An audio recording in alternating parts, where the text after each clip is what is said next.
Live. I'm MJ Bolt, your host, and with us today we have Rob Linebarger, one of our candidates for the Central Valley School District, Position 5. Welcome, Rob. Thanks, MJ. Thanks for having me. You betcha. And Rob is also one of the Spokane GOP Endorsed candidates for this position. So we're excited to have Rob with us, and thank you for running, Rob. These school director positions are so important for our community and our kids. We really appreciate you stepping up. Great. Thanks. Well, so Rob, let's start off by telling everybody about yourself, your background, and why you are running for this position. What motivated you to run for the school board? Yeah, so my background, I was born and raised in the Spokane area. Graduated from Riverside High School in 1984. I was a terrible student. I hated school. Yeah, anybody that talks about going year round, I mean, that's blasphemy as far as I'm concerned, right? So, yeah, I couldn't, I dreaded it starting each day and I couldn't wait for it to end. And honestly, probably my last year in high school, I only even attended with, because I played sports, right? For me, it just wasn't a challenge. I figured I'm not learning anything. And so I strayed probably, away from being the proper, polite, well-behaved student. And then, like most kids that age, you kind of get in trouble. And I know now in hindsight, I was probably a handful for my teachers, and especially my algebra teacher. I remember her, Mrs. Hoagie. If I ever got back with her, I would have to get on bended knee and apologize for what a jerk I was back then. But, so then I needed to straighten myself out. So I joined the military, and at 19 years old, I went into the Navy, did a tour as an aircraft electrician's mate, and got an ROTC scholarship. So went to Oregon State, where I got a business degree with emphasis in accounting and finance. Went to flight training. I was a helicopter pilot, as an officer after that, and I retired in 2008. And then one day, I'm in a flight suit. The next day, I'm in a business suit and I'm off to Motorola, and that was my second career where I started with that. And I was hired in there to run R&D research projects, primarily for their wireless projects that were just getting started back in 2008. So before then, like your TV, your internet, everything was connected to a wire. And then, we started the wireless, process then, and I did that for about 5 years. Then I got involved in quality.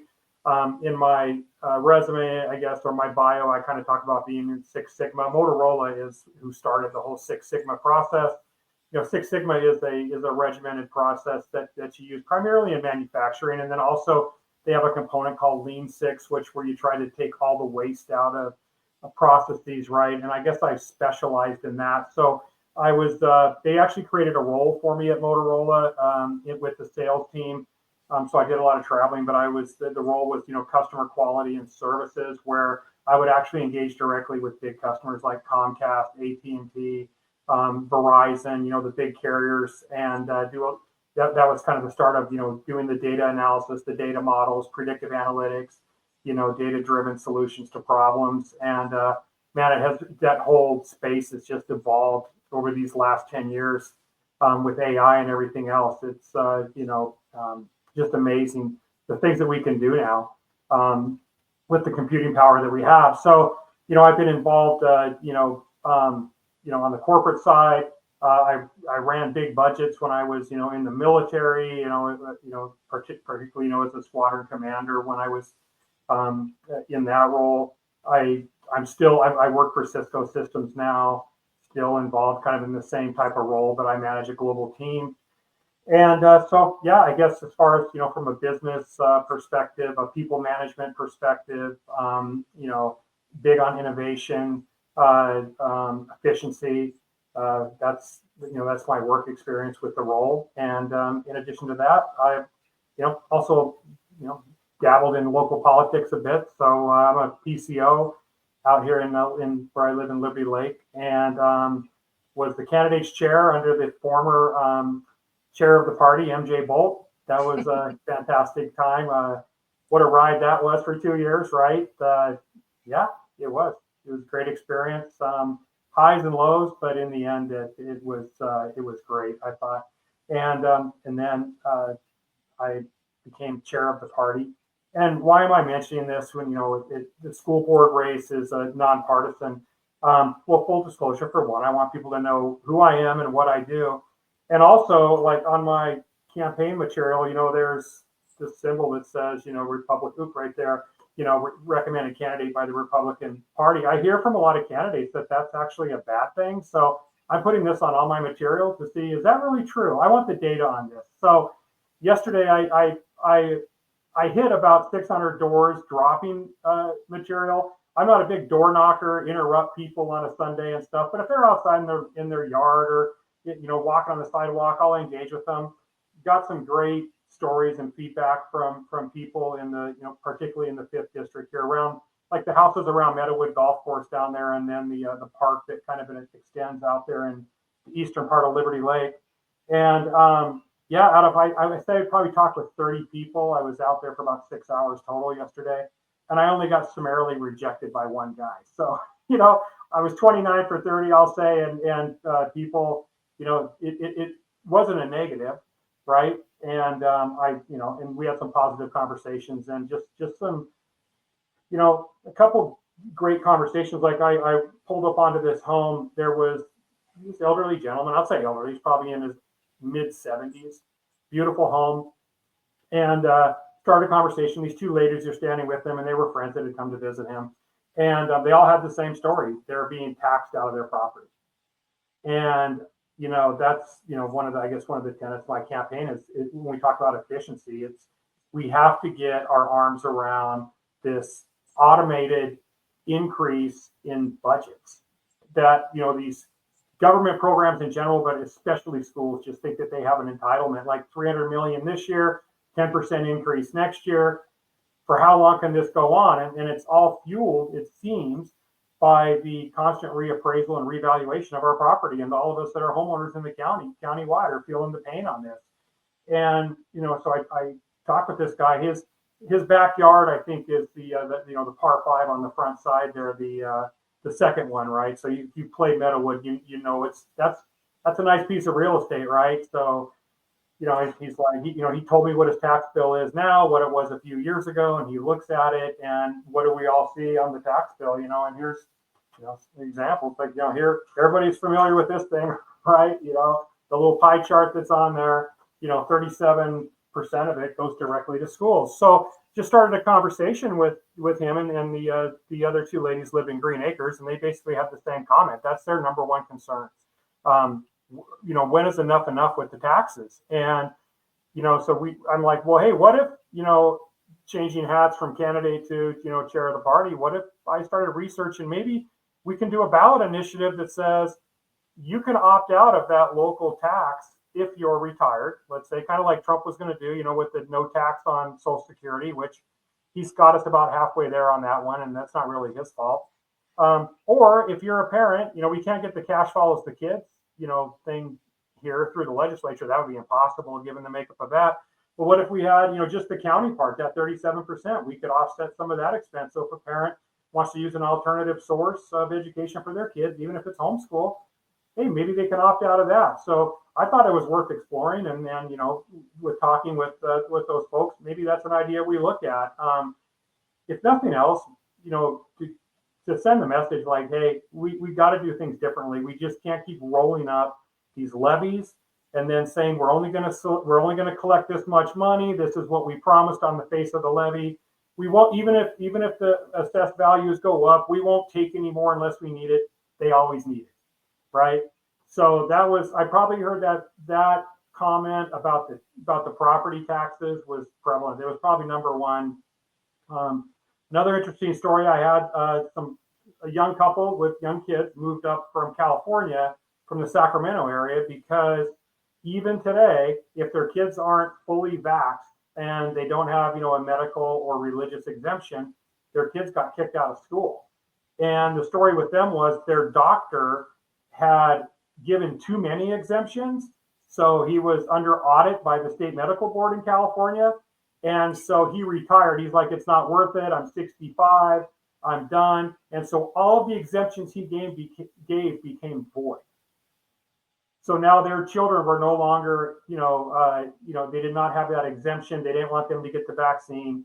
And so, they're up here, and what they asked me, they're like, will that ever happen up here? I'm like, well, I can't say that it'll never happen, but locally right now, that's not the policy. And hopefully, with RFK in office, they wipe out the requirements on that entire schedule and also prohibit states from doing it as well. I know that you and I, we're both, our families are impacted by vaccines and vaccine injuries. When is somebody going to say we have enough information now to at least pump the brakes on that? So, my promise is, to parents, I got into this for parents and teachers. That parent-teacher relationship, I think, has been disrupted, I'll say, over these past 5-6 years, as well as the policies that schools have, CD in general, with this whole belonging and equity program, getting away from academic excellence, in my opinion, and the opinion of several teachers who convinced me that I needed to run on their behalf. So, and we want to restore that focus on academic excellence, and in order to have that, you have to have that strong parent-teacher relationship. And I think that's regardless of grade level. I remember even in high school, my dad, as terrible of a student as I was, he was engaged with the principal and the vice principal and the athletic director, and all the parents traveled together to games. And I went to a small school, so the teachers were part of that group. And I think we need to focus on restoring that. I would say particularly in the younger grades, kindergarten through 5, when really their brains just develop at a rapid pace. We need that relationship re-energized. Yeah, awesome. So, Rob, what is your vision for the Central Valley School District? Yeah, so right now, in fact, I put out a campaign pamphlet, about the current vision is around the equity and belonging paradigm. Okay, and my vision, in consultation with the parents and the teachers that I'm working with, is we have to have quality delivery of education and quality learning, and we have to have standards that are measurable. And we have, and I put out, both on my campaign material here, here's my platform essentially, and I go over this, and then some other folks also got the paper version of it, which is a bit more detailed. But just to kind of start with, we have to restore teacher autonomy in the classroom. This is what the number one. Well, actually, that's not true. Both I would say from elementary and high school, not so much middle school, discipline in the classroom has to be restored. That's their number one issue. And going back, about a year and a half, when before the state convention, Sammy Bird was at my house, and we had a private teacher town hall. And I know that I talked to you about this, and even he was shocked to hear about that the discipline problems and the lack of administrative support. And I'm not saying that they're bad principals or assistant principals not supporting the teachers. I think some of it might be either OSPI policy or maybe even state law. But especially, let's say, in like K through 3, K through 4, you have a child that disrupts the class, it affects the entire class. You have a kid in a high school class that is disruptive, the teacher deals with it, the other kids kind of laugh and giggle, and then they get on with what they're doing. But in those younger grades, it could take, half hour, maybe even an hour to get that class settled back down after you have a meltdown or some other problem.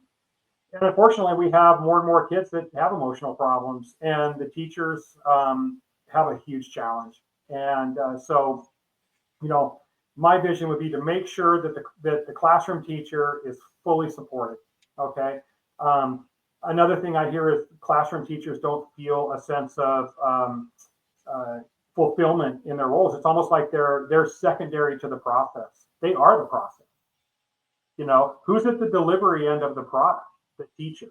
Particularly in the younger grades. Teachers need the autonomy. And I'm a data guy, so I use the bell curve analogy, right? So if you have a bell curve and you have the two tails on the curve, you have 10% on the right, let's say 10% on the left, and 80% in the middle, and you have 80% of that class that kind of moves along as a herd. They kind of go at the same pace, pretty well behaved. You might have the On the right side, the high achievers, on the left side, the lower achievers. And I know you and I aren't so old that we don't remember. I mean, most people remember first, second, third grade, who their teachers' names are, because they're just kind of in your brain. You can still see their face in your mind, right? I remember mine. And that really that nurturing phase, right? So the teachers need the autonomy to get off the schedule and the program, which is what they have to adhere to now. They call it compliance in Central Valley. You have to comply with the process. So they actually send people around at a certain school that I'm familiar with to monitor and make sure all the teachers are kind of doing everything at the same time, the same way. They might deny they're doing that. We have proof that they aren't doing it, right? Teachers need the autonomy to say, okay, I need a little extra time with this student. These students don't need so much supervision. They can read, let them go, right? Turn them loose. But they just need the autonomy to manage their classrooms and not so much. Don't be burdened by administrative overhead, I call it, or the armchair quarterbacks down the hall, maybe, or even over at the district office, even worse, telling them what to do. Let them manage it. I think education was a lot better when the teacher ran the classroom with very little intervention from, whether it's the principal or the district office. I think we also have to put a priority on achieving academic standards, and they need to be measurable. It can't just be best try. We can't adjust the output to meet a standard so that we can graduate kids. If it were up to me, I think third grade, fifth grade, maybe before they go into junior high, before they go into ninth grade, and then probably a junior in high school, there should be some type of an exam, right? And it should be run by the teachers. It shouldn't be something that the state comes down with or the district. It shouldn't be a fill in the bubble, multiple choice test, but there should be something that says some evaluation. Maybe a test is the wrong word. Hey, these kids are ready to move on. And if they're not, and so let's just take it high school. If they're not ready to move on by the time they become seniors in high school, that last year is lost anyway. There's no way they're catching up at that point. Also, it may be better to even evaluate them after the second year. When these students have the opportunity to go into running start. Okay. One thing that District 81 is doing is, they're putting more focus on vocational education, particularly the trades, where those students can get out of, when they graduate, they have an apprenticeship in a marketable skill, a really good paying marketable skill, right? I'd like to see that, in every school, regardless of size. If you have smaller schools, they need to combine, fine. But I know that, Adam Swinyard in District 81, I met with him, and he's that is a huge focus of the bonds that they're going to have, and I know it's a big priority for the trade unions to get that. I interviewed with the Carpenters Union the week before last. We talked about that. They were kind of surprised at how much I was for it, And I'm like, I have real world examples of this. Like my neighbor next door, he's like, college isn't for me. I'm like, learn how to swing a hammer. And in fact, it happened when they were installing my hot tub, and the electricians were there to run the conduit along the patio and stuff. And I'm like, this kid, he looked really green, right? So I'm like, how old are you? He goes, 17. And he was like working a summer job. And I'm like, what do they pay me? He's like $35 an hour. I'm like, holy cow. There's some great opportunities out there. And you know what? Maybe if you want to be an intellectual later on in life, go to college when you're 24 or 25. There's nothing that says you have to start when you're 18.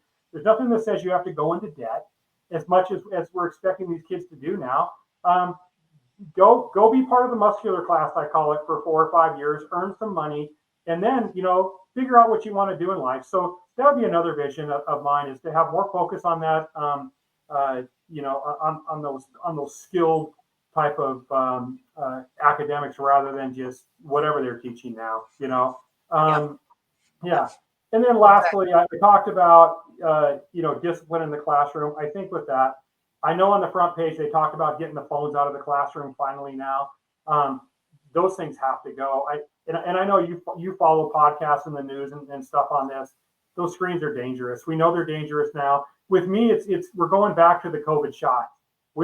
It's safe and effective. We knew it wasn't. You know why? Because we have intuition. Okay. AI does not have intuition. right? We knew Yeah. our feelers were up on these things. It's like if they're promoting it this much, it has to be bad. I think it's kind of the same things with the phones. It's like, I literally see kids walking down the street and they can't get it further away than 6 inches from their face. I have one of them living in my house. So I think that, I'll give them credit for finally getting that done. Hopefully they can enforce that. And so, just to kind of put a bow on it, it's give the teachers back to classrooms, get out of their way. If they ask for help, give it to them. Let's cut the administrative overhead and take the savings from that we may achieve from cutting that. It might be cutting staff that we just don't need anymore. Let's put that back into the classroom and make sure that we support the teachers and the Yeah. parents and the students. For sure. For Yeah. sure. We've got a few more questions to get through here. Okay. Why do you believe people should vote for you over your other opponents in the race? Yeah, so I think they should vote for me because I believe I have the experience, even though I've never been a school board director before. Like on Facebook today, I put out, these are the roles and responsibilities of a school board director. It's one page. I'm pretty sure I can master that very quickly. Okay. So I don't think sometimes experience in politics isn't good either. So I always hear from people, well, that person's more experienced. Yeah, but how's the experience been? So let's take the experience thing out of the equation. I can go in there. I have experience in auditing, in process management. I think I can look at things objectively.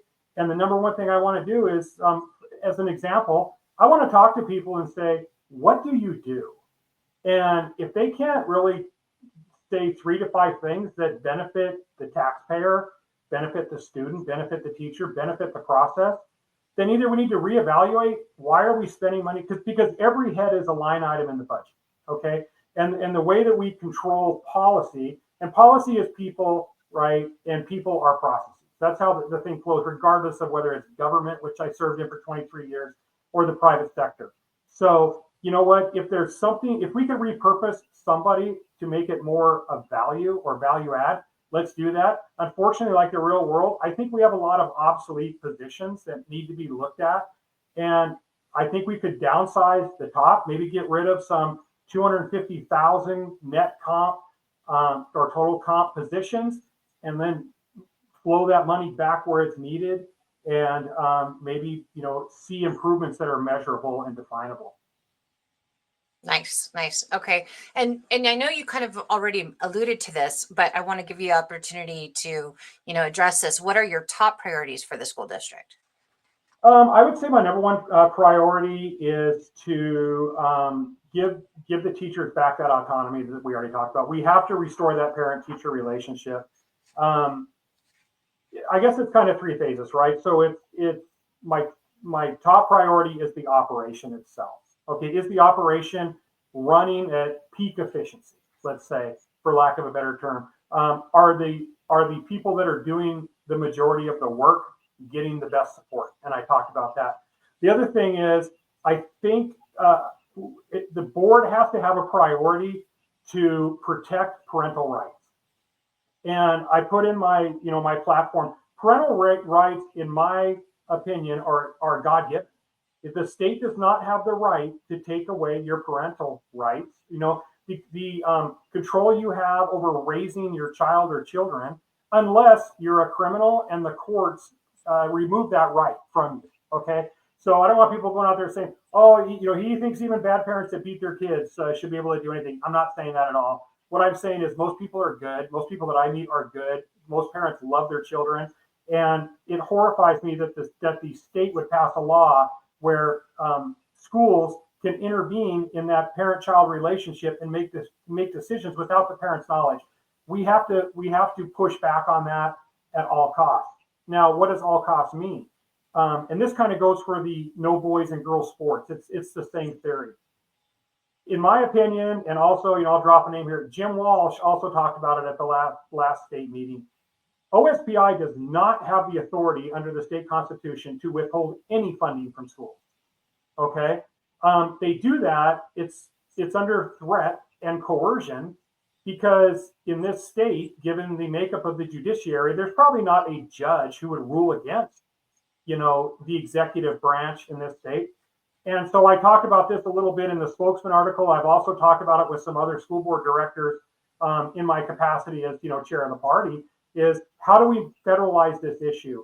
And one idea that I had, and I'll be meeting with some attorneys on this here over the next few weeks probably. We have a lot of Title I kids in Central Valley. I think, District 81 does, every school district does. You get federal money for those Title I kids, right? And you being a formal school board director and State Board of Education, you know what I'm talking about. Once you receive that federal money, you have an obligation to the federal government to follow through on the promise to that student, okay? If you don't, now to me, this becomes a federal civil rights issue, or at least maybe you have a chance to get it into federal court and end this madness once and for all, where OSPI can basically hold that sword of Damocles over your head. We're going to strip funding unless you do what we say, even though we can't. And where are all the McCleary people out there that all I ever hear is, oh, McCleary this and McCleary that? Why doesn't McCleary apply on the threat of withholding taxpayer money from schools?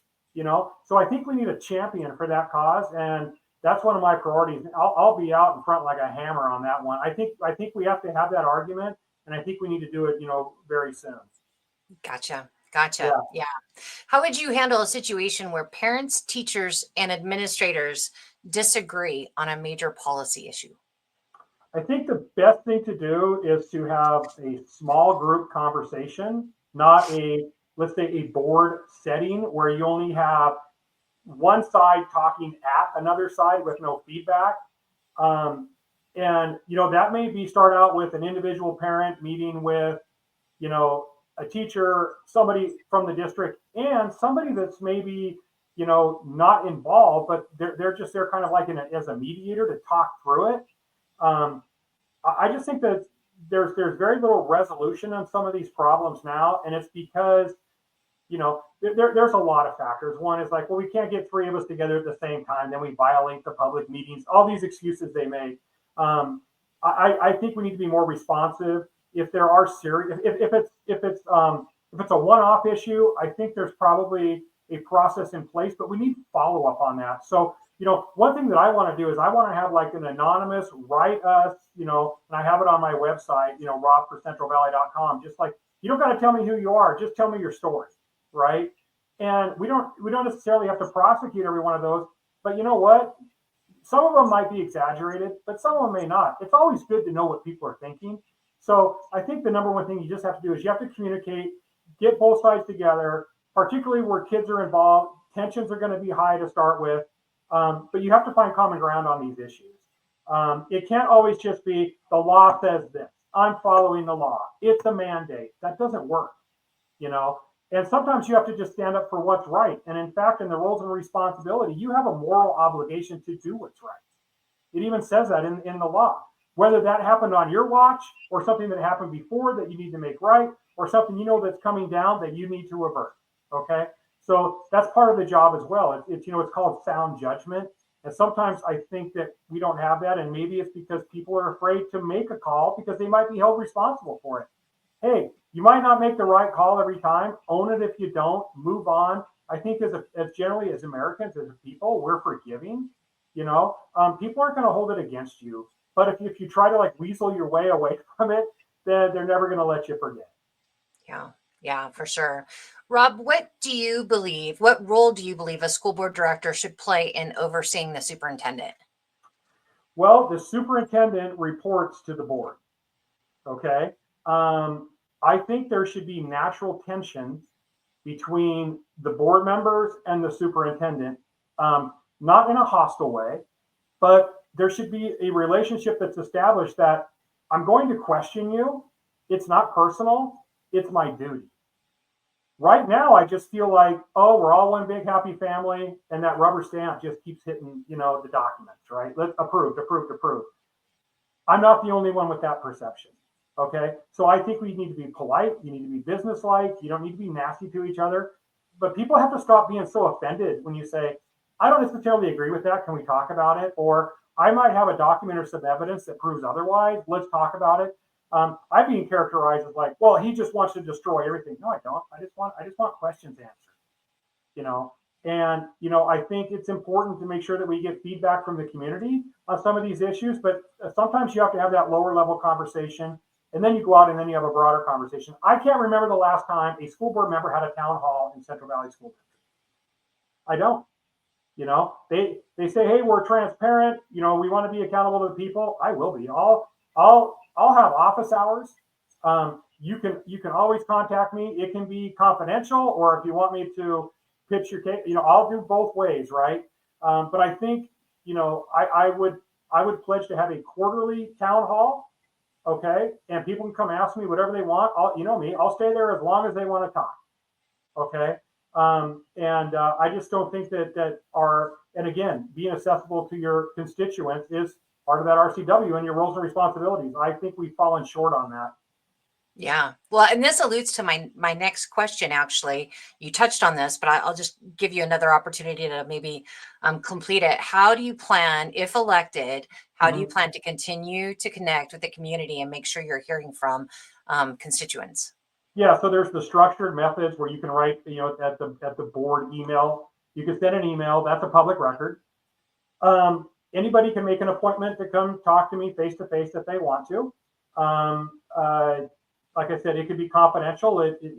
However, whatever form they want, whatever the problem is, it could. I would rather have people come to me with ideas as well, not just hey, something's wrong all the time. That could kind of wear you out. I get it, but it's good to hear good things. Like I said, I would have scheduled town halls, open forums. People can come in there. They can ask things. And you know what? I've been shouted down before. It doesn't bother me. I know there's not going to always be friendlies in there.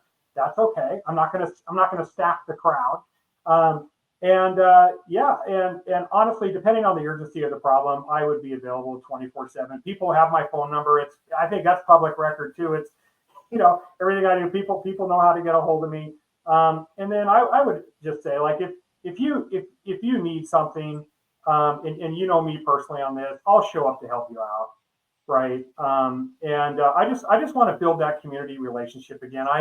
Again, it goes back to the parents and the teachers, and then, you know, the culture of the school should be, you know, more familial, right? This is why we went with faith, family, and freedom with the GOP. We wanted to get away from, like, hey, we're the party of the stock portfolio. No, we're not, right? We're faith, family, and freedom. That's what we're about. I think schools need to do that too. I'm not advocating for any specific religion. I'm just saying, hey, let's start believing in each other. Let's trust our neighbor. Let's, you know, ask each other for help. Let's, you know, help each other out when we have the chance. That's right. Community, right? That's what I want to achieve. Exactly. Rob, final comments. Is there anything else that you want voters to know about you or what you're standing for? Yeah, so all of my information is on Rob for Central Valley. That's the word for Rob, FOR, centralvalley.com. Go on there if you want to volunteer for the campaign, support the campaign in any way. We're starting to put more and more content up there. I held back on even campaigning or even raising money or anything at all because there was some criticism about the GOP vetting process. So I wanted to make sure that there was no, you know, cloud over that of me getting favorable treatment or anything. So I did nothing, right? I didn't raise a single dollar until that was over, just to protect the integrity of that. So I'm a little behind, but I'm catching up. Everything's going to be okay. But yeah, or if, you know, you can get a hold of me through the website, or you can get a hold of me on Facebook. I have an X account, Rob for Central Valley. You know, if you want to talk, I have people getting a hold of me every day. Hey, can we chat? Sure, let's do it. So I'm accessible. Let's talk. I don't want to do this for me. I want to do it for you out there. And so you know, I appreciate the time. I appreciate the time that everybody's taken over these, you know, past couple of weeks to talk with me and clue me in on what's really going on out there. And I always appreciate you, MJ. So thank you. Well, thanks, Rob. Thanks for joining us today and giving our voters a chance to get to know you better and what you're running for. And thanks again for stepping up to run for this important position. Education great again. Absolutely. All right. Thanks, Rob. Take care. Bye, everybody.